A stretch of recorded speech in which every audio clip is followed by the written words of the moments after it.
ایک واقعہ لکھا، اس میں سچائی کتنی ہے لیکن ہے سبق آموز، کہ ایک شخص تھا، اس کے بارے میں اداروں میں یہ بات چلی کہ یہ آدمی ہے تو ادارے کا فرد لیکن ہے غیروں کا ایجنٹ. اس کے پیچھے لوگ لگا دیے گئے کہ دیکھو کہ یہ آدمی واقعی غیروں کا ایجنٹ ہے اور غیروں کے لیے کام کر رہا ہے. تو جب بہت کچھ دیکھا تو پتہ لگا کہ کچھ ایسی چیز نظر نہیں آئی. ریٹائر ہو گیا. دوسرا بھی ریٹائر ہو گیا کہ اس کے پیچھے مخبری کر رہا تھا، تفتیش کر رہا تھا، جاسوسی کر رہا تھا. دونوں چائے پہ بیٹھے تو اسے پوچھا کہ تو پتہ ہے ہمیں تمہارے پیچھے تمہارے بارے میں تحقیق کر رہا تھا. کہا مجھے پتا ہے، مجھے پتا ہے. کیا یہ بتاؤ اب تم بھی ریٹائر ہو گئے، میں بھی ریٹائر ہو گئے، آیا واقعی تمہارے اندر یہ چیز تھی کہ تم غیروں کے لیے کام کر رہے تھے؟ کہاں کر رہا تھا؟ کیا کام کر رہا تھا؟ کیا کام یہ کر رہا تھا جتنے اہل لوگ ہوتے انہیں سائڈ پہ کر دیتا، نئے اہل لوگوں کو اوپر بھیج دیتا.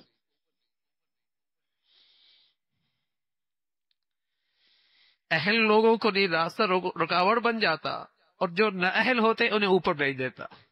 تو کسی قوم کی بربادی کے لیے کافی ہے نا. خائن بھیج دو، لٹیرے بھیج دو یا نااہل بھیج دو، کسی قوم کی بربادی کے لیے کافی ہے.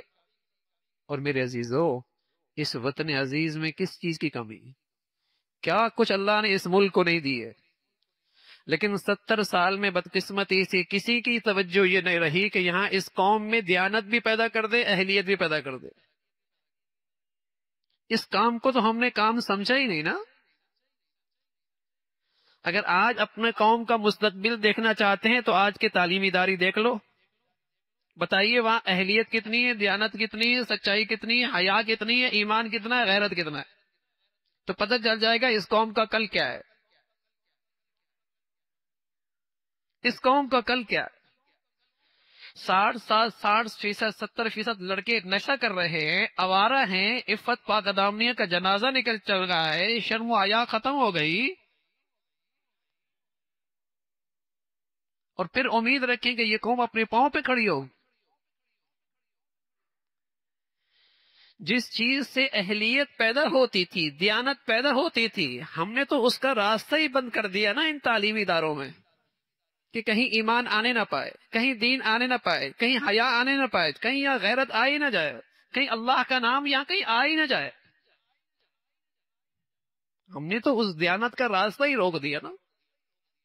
دیانت تو ایمان سے پیدا ہوتی ہے بھائی، دین سے پیدا ہوتی ہے، خوف خدا سے پیدا ہوتی ہے، بارگاہ خداوندی میں حاضری کا ڈر، اللہ کے سامنے حاضر ہونا ہے، اس سے دیانت پیدا ہوتی ہے.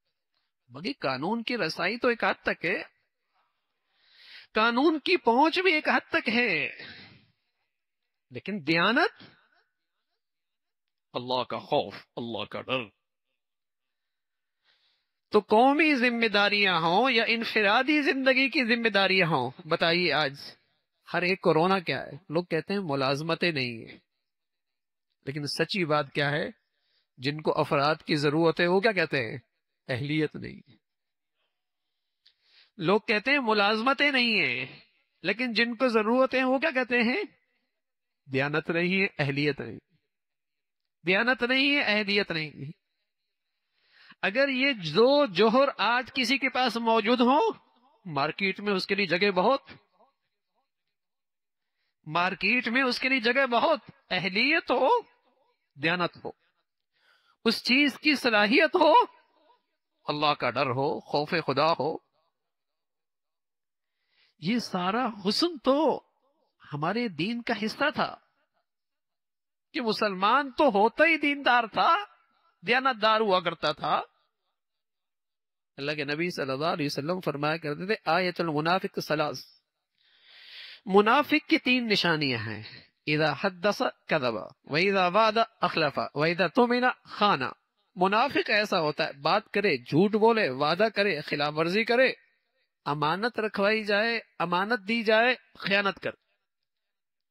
اور روایت میں رسول اللہ صلی اللہ علیہ وسلم نے اس سے آگے بات کہی وَإِن صَامَ وَصَلَّى وَزَعَمَ أَنَّهُ مُسْلِمٌ.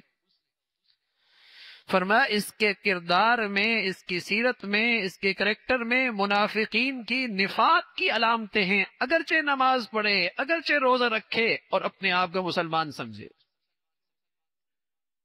وَإِن صَامَ وَصَلَّى وَزَعَمَ أَنَّهُ مسلم، اگرچہ نماز پڑھے، روزہ رکھے اور اپنے آپ کو مسلمان سمجھے، لیکن یہ اپنے کردار کے لحاظ سے اپنے اندر نفاق رکھتا، اس کے اندر منافقت کی علامتیں ہیں، جھوٹ بولتا ہے، خلاف ورزی کرتا ہے، خیانت کرتا ہے،